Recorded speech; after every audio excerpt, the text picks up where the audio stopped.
plano dels edificis, cap on aniran, etc. Vale? Pregunteu, a Xata que veiem a on volen construir i què és el que es volen carregar. Perdona, si no estigui apuntat, a la mínima la vull fer. Recordeu-se. Bon dia, us donem la benvinguda des de l'Assemblea Aturem el Pla de Ponent, Salvem el Calamot. Com bé deia el meu company, moltes gràcies per assistir. No ens esperaven que al final acabaria venint tantíssima gent. Per nosaltres doncs, és un honor. Aquesta excursió surt una mica de la necessitat de voler informar i formar el poble, sobretot tenint en compte que ahir mateix l'alcaldessa, que com nosaltres la coneixem, la Matapinos, que l'anomenem, ja per si veieu publicacions, doncs és ella, evidentment.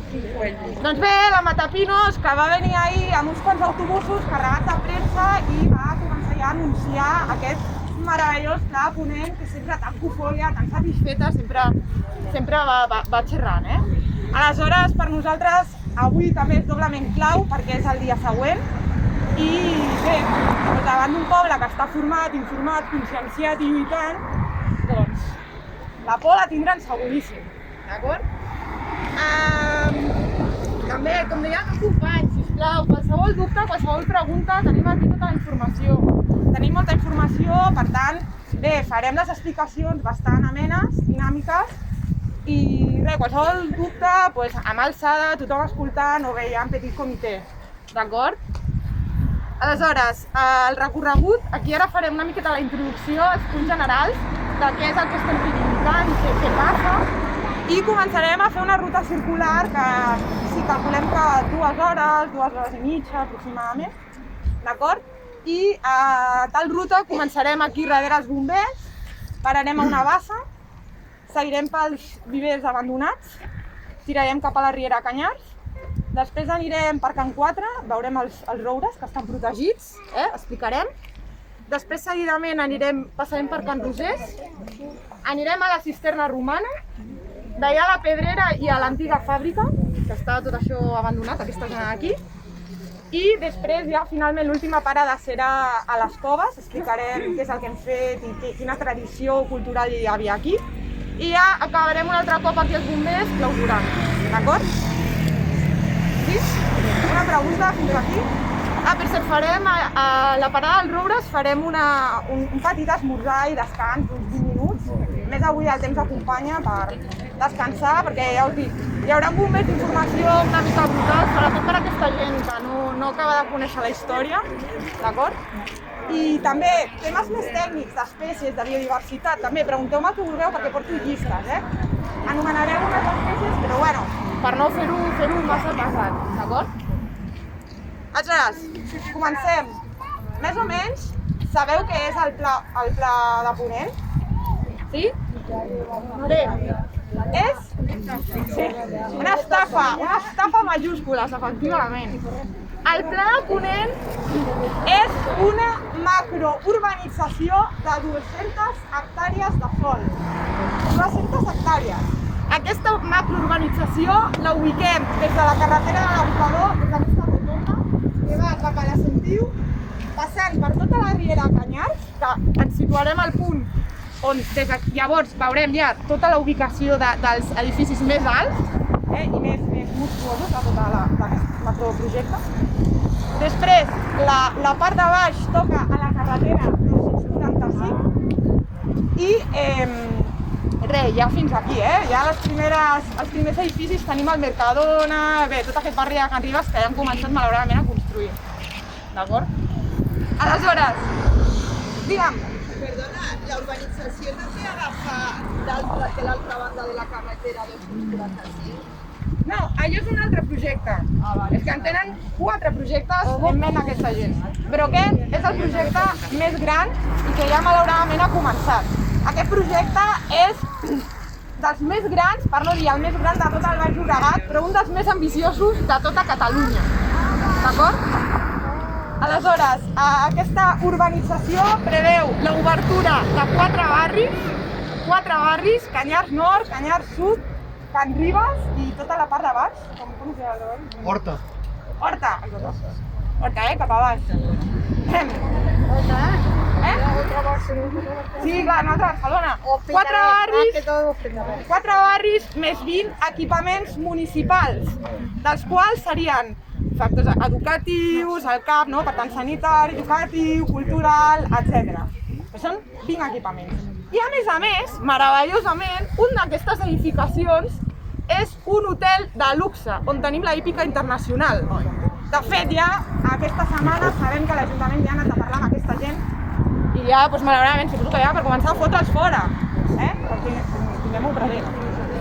Què més? Aleshores, les edificacions en tant per cent corresponen un 40%. Un 40% d'aquestes 2 hectàrees són edificacions.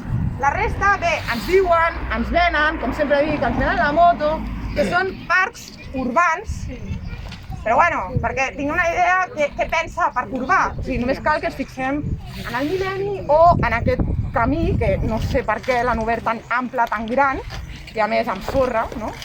Doncs clar, tenen aquesta idea d'enllumenat, bancs, asfalt. Per tant, un parc urbà no és per a res com l'estat natural de la vegetació, del foreig que tenim aquí darrere. D'acord? O sigui que canvia totalment les condicions. Què més? Sabeu com ha nascut tota aquesta idea? Més o menys? Bueno, us dic jo, especulació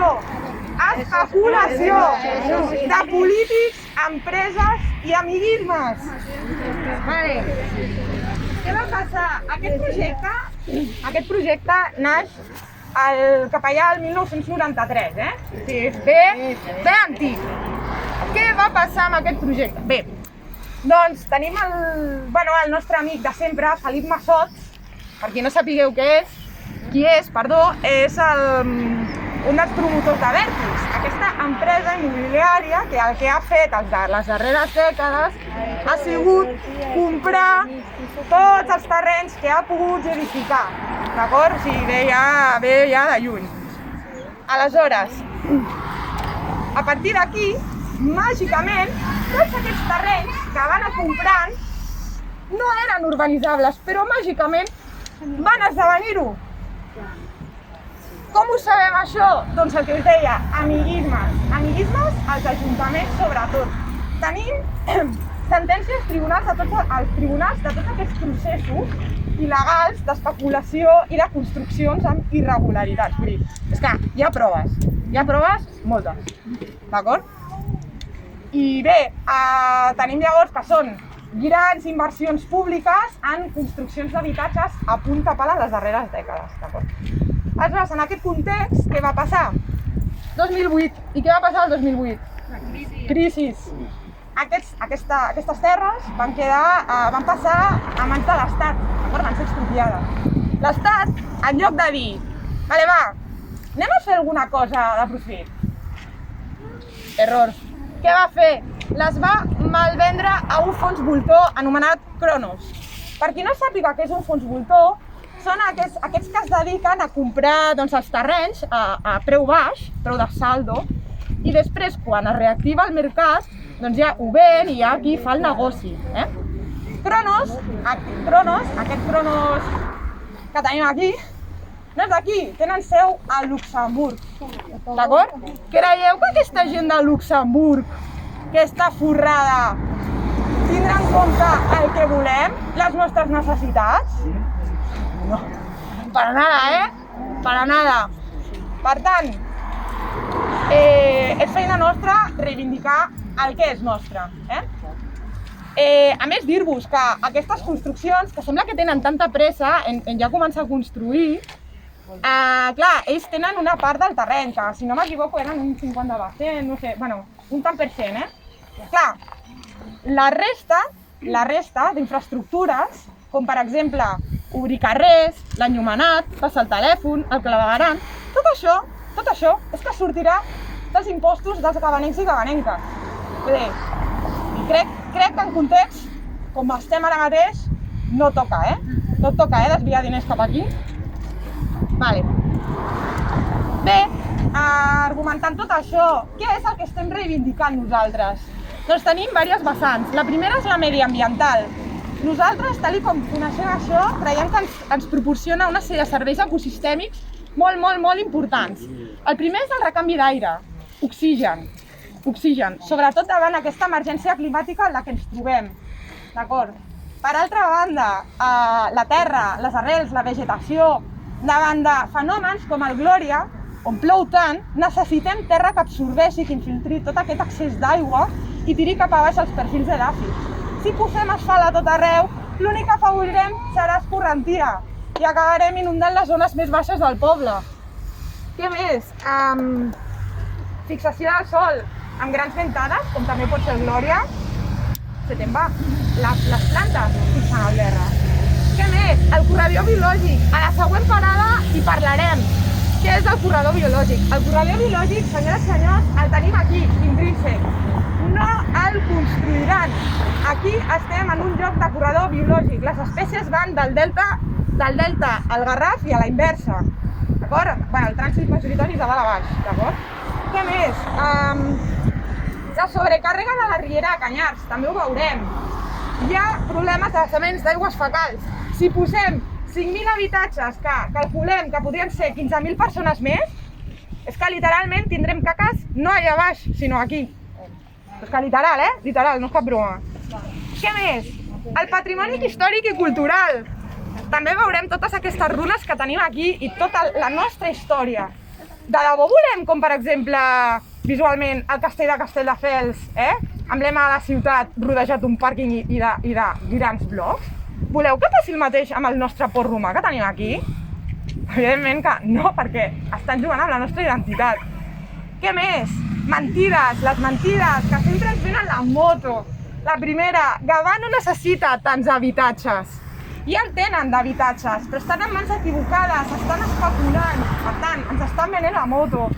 Què més? No ens deixen participar en com volem desenvolupar la ciutat. Nosaltres volem una ciutat sostenible, una sostenibilitat real, no el que ens estan venent. Què més? El creixement de Gavà els darrers 10 anys són 150 habitants per any, no 1.034, com ens estan fent creient. D'acord? Per tots aquests motius, per tant, nosaltres diem que naturalment no volem el Pla de Ponent. Reivindiquem l'aturada d'obres i la preservació d'aquest espai natural. D'acord? Doncs bé, dit això, comencem.